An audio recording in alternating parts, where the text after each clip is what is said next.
In the inaugural episode of the People's Conversation, I give a brief definition of the term classical liberalism to set the stage for what the intent of this podcast is. In this episode, I want to break that definition down a bit more and provide a generalized overview of what classical liberalism is, what it means to me, and how this has changed in recent times. Stick around.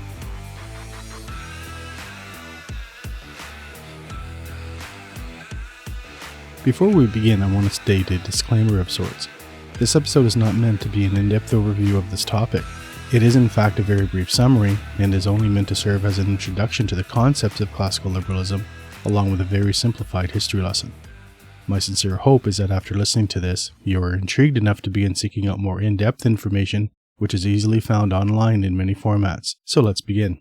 Classical liberalism is one of those terms that when mentioned in polite company is often misunderstood while also triggering the modern political left. The infancy of what would become classical liberalism stems from one of the first attempts to draft a Charter of Rights by the various land barons of the British Isles in 1215 who were attempting to strike a deal with King John of England.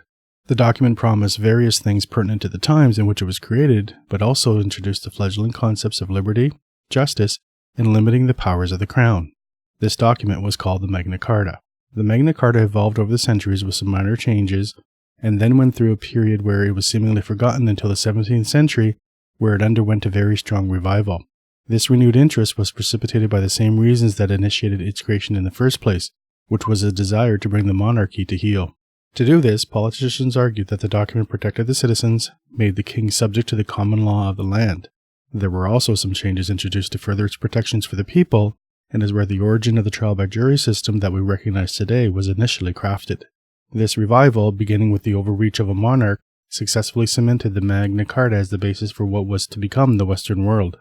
The resurgence of the Magna Carta wasn't limited to the British Empire, as the ideas it contained were also gaining popularity across the pond in the British colonies, as the overreach of the monarchy wasn't limited to the confines of the historic British Empire. Those 13 colonies south of the 49 parallel, where life was about to get very interesting, took exceptional interest. The concepts contained within the Magna Carta influenced many, including John Locke, who was considered the father of classical liberalism. In 1690, Locke published the two treatises of government. In the first treatise, Locke is basically rebuking the writings of Robert Filmer, who asserted that man is born a slave to kings. The second treatise, and the more important in my view, is Locke's proposed solution for government. Locke's work led to the publishing of The Spirit of Laws in 1748 by Baron Montesquieu, a French judge who described the various forms of distributing political power among a legislature, an executive, and a judiciary. The intent of this approach was to ensure that the powers of government were separated so no monarch or government could hold dominion over the people. The writings of both Locke and Montesquieu influenced the founding fathers of the newly born United States, who drew upon these writings, along with others, to create the U.S. Constitution. The influence was possibly the strongest on James Madison, who, along with Alexander Hamilton, were the main contributors to the Federalist Papers. The work of Madison in Federalist 10 clearly illustrates the influence of Locke and the deeply held belief in classical liberalism. While there are several elements to the building blocks of the Western world that are rooted in classical liberalism, there are a few that are considered by many to be universal in their association with it. Those elements are property rights, liberty, and the rule of law. As the name implies, property rights are meant to convey legal right of ownership, including title and stewardship to the individual, and to break the monopoly of land ownership from the various royal courts and their agents.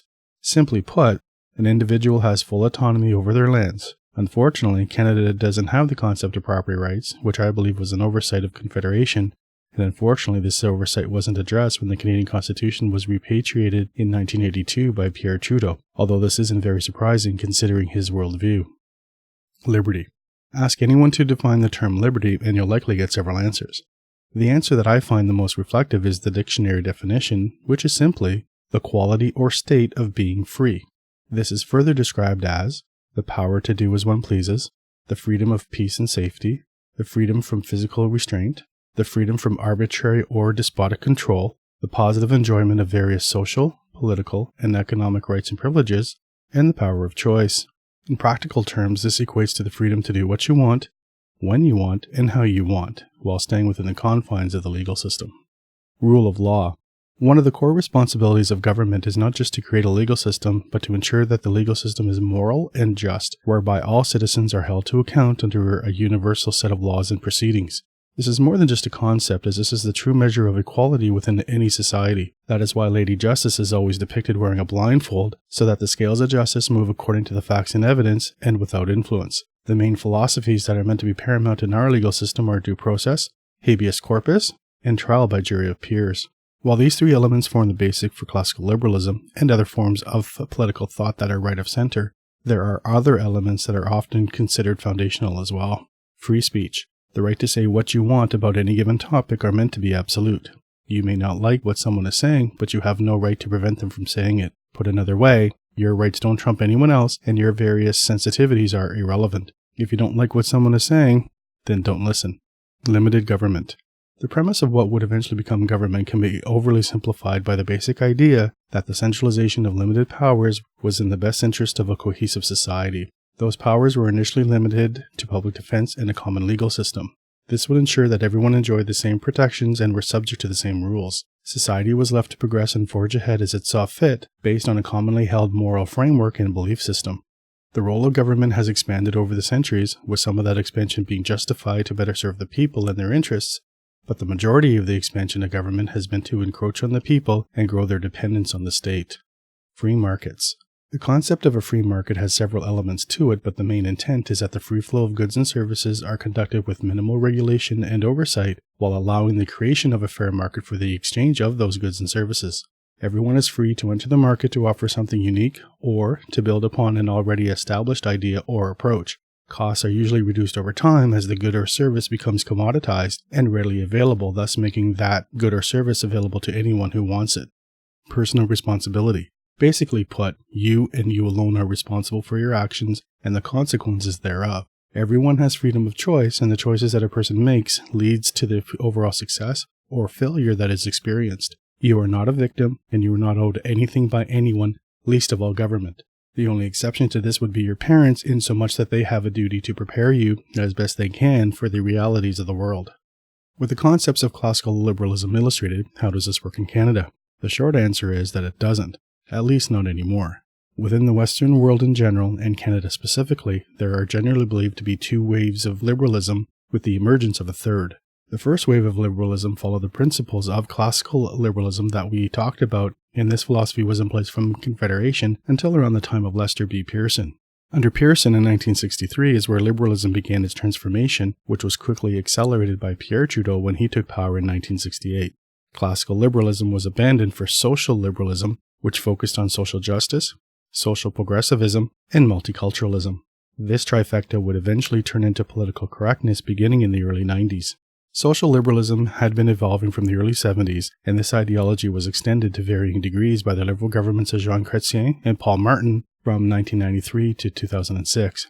Ironically, it was also extended by the progressive conservative government of Brian Mulroney from 1984 through 1993. Since the Pearson years, the only interruption in the course of social liberalism was the conservative government of Stephen Harper from 2006 to 2015, although there are differing opinions of the legacy of the Harper years relative to this point.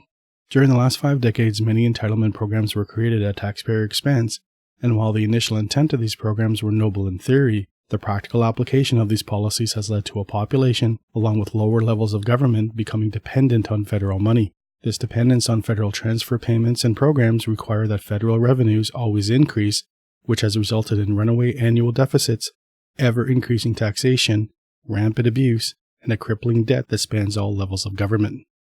The third wave of liberalism is where we are today, which roughly began in 2008 with the election of Barack Obama in the United States. His vision of progress was quickly embraced by various European countries, including Germany, France, Sweden, Denmark, Norway, and of course the United Kingdom, and led the way for a variety of social issues to emerge. This is also the time where the art of identity politics was honed to such a degree it became an almost universal weapon against the political right. Canada was somewhat insulated from this until 2015 when Justin Trudeau was elected. Armed with the lessons learned from Obama and other European leaders, and embracing the more radical side of his father's worldview, Justin Trudeau and his new wave liberal government quickly picked up where Pierre Trudeau left off and introduced many new policies based on the new way of liberal thinking.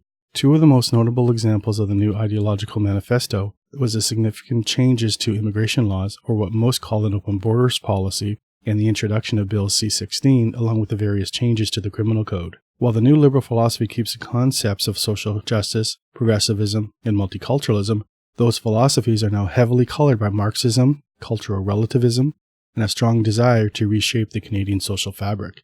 The social liberalism of the past 50 years or so has now given way to socialist liberalism, also affectionately known to millennials as democratic socialism.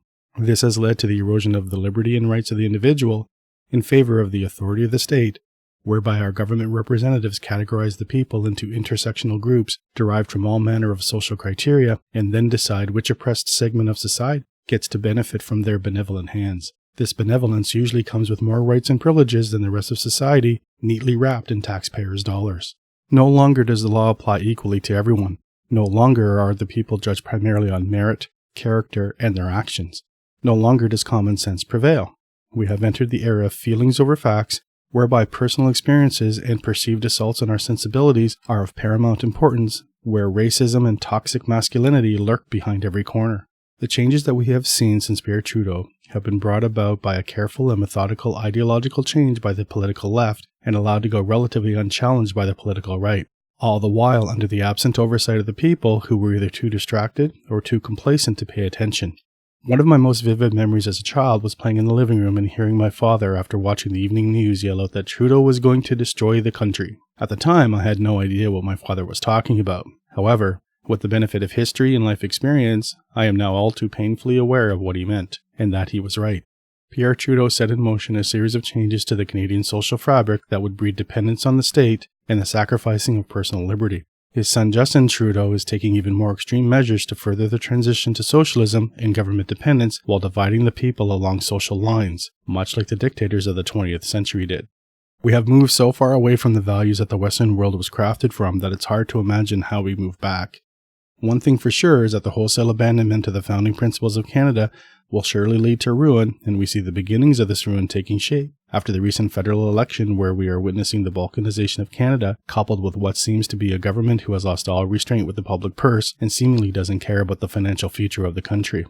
Further, and most egregious, it's clear that past governments really didn't stop and consider the long-term implications of their fiscal policies, and now it's considered political suicide to even suggest that these entitlement programs need to be scaled back.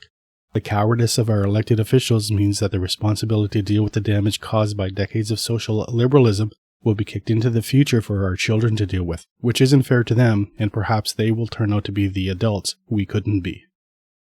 I hope you enjoyed this episode, and I would like to thank you for listening. Please give us a like and subscribe wherever you get your podcasts, and if you're listening to this on YouTube, please also click the notification bell so that you'll be notified when there is a new episode. If you have any suggestions, comments, or would like to express constructive feedback, please drop us an email at mailbag@thepeoplesconversation.ca. We always enjoy hearing from our listeners, even those that disagree with us. Please visit our Patreon page and donate to the show. Your donation will help us to do more and will expand the content that we are able to provide. Finally, always remember that a country without basic freedoms, especially freedom of speech, is a country without a future. Until next time, stay safe and be well.